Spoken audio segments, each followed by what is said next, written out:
Question है circular disk of mass m and radius r is rotating about its axis with angular speed omega 1.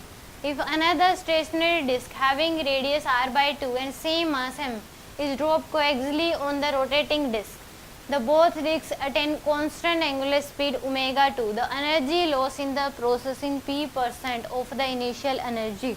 तो यहाँ पे अब इस केस में देखें तो यानी कि एक पहले व्हील थी तो L initial equal to L final लगा सकते हैं। यहाँ पे पहले एक ही व्हील थी, एक ही डिस्क थी, मतलब जो कि रोटेट कर रही थी ओमेगा 1 से, इसका मास m था, रेडियस r था। अब को एक दूसरी डिस्क रख दी जिसका रेडियस कितना है r/2 है, मास तो m ही है। तो इस केस में इन्होंने अटेंड कर ली ओमेगा 2 की वेलोसिटी फाइनली। अब ओमेगा 2 निकाल लो तो L इनिशियल जो है वो क्या हो जाएगी, I into omega 1 equal to I of disc 1 plus I of disc 2 into में ओमेगा 2। तो I पहले डिस्क अगर देखोगे तो एम आर स्केयर बाय में 2 इंटू में omega 1 equal to M R square by 2 plus में एम आर स्केयर बाय में 2 था इंटू में 4 इंटू ओमेगा 2। ये आ गया आपके पास। तो यहाँ से एम आर स्केयर से तो एम आर स्केयर कैंसिल कर दो, ये आ जाएगा ओमेगा 1/2 इक्वल टू ये आ जाएगा 1/2 प्लस 1/8 इंटू में ओमेगा 2।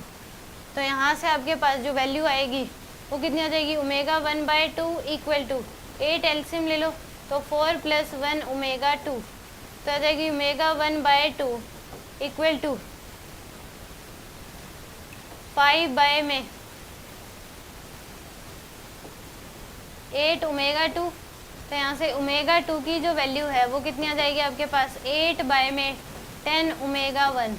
यानी कि ओमेगा 2 की वैल्यू आ जाएगी आपके पास 4/5 ओमेगा 1। ये आपके पास ओमेगा 2 की वैल्यू। अब काइनेटिक एनर्जी इनिशियल जो है वो कितनी है, हाफ आई की value M R square by 2 into में ओमेगा 1 का स्केयर।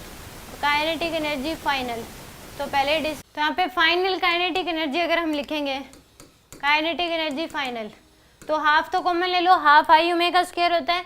आई की वैल्यू पहले डिस्क की अगर बात करें तो कितना जाएगा, M R square by 2 plus दूसरी डिस्क की अगर बात करोगे एम आर स्केयर बाय में 2 तो था, ये r/2 था तो r/4 इंटू में ओमेगा 2 का स्केयर, यानी 1/2। यह आ जाएगा आपके पास 8 एलसीएम ले लो तो 4 एम आर स्केयर प्लस में एम आर स्केयर इंटू में ओमेगा 2 का स्केयर।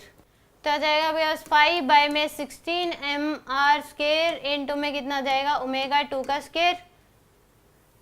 ये बात क्या फाइनल आ गई। तो 5/16 एम आर स्केयर, ओमेगा 2 की वैल्यू पुट कर दो 4/5 ओमेगा 1 का स्केयर। तो यहाँ से आ जाएगा 5/16 एम आर स्केयर इंटू में 16/25 ओमेगा 1 का स्केयर। तो 16 से 16 कैंसिल, ये आ जाएगा 5। तो यानी कि एम आर स्केयर ओमेगा 1 का स्केयर डिवाइड बाय में 5। ये आ गई काइनेटिक एनर्जी फाइनल। अब इसने पूछा परसेंटेज लॉस पूछा है, तो परसेंटेज लॉस जो आएगा वो कितना जाएगा, kinetic energy initial minus kinetic energy final divide by kinetic energy initial into में 100। तो इनिशियल जो है वो कितनी है आपके पास, 1/4 एम आर स्केयर ओमेगा 1 का square minus 1/5 M R square omega 1 का स्केयर डिवाइड बाय में 1/4 एम आर स्केयर ओमेगा 1 का स्केयर इंटू में 100। तो यहाँ से एलसीएम ले लो ऊपर 20 तो आ जाएगा 5 एम आर स्केयर ओमेगा 1 का square minus M R square 4 M R square omega 1 का square divide by 1/4 M R square omega 1 का स्केयर इंटू में 100।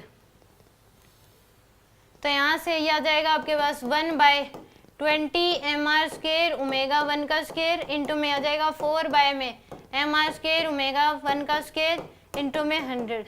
तो ये इससे कैंसिल, यह आ जाएगा 5, यानी कि कितना आ जाएगा 20%। आंसर कितना आ जाएगा आपके पास 20%।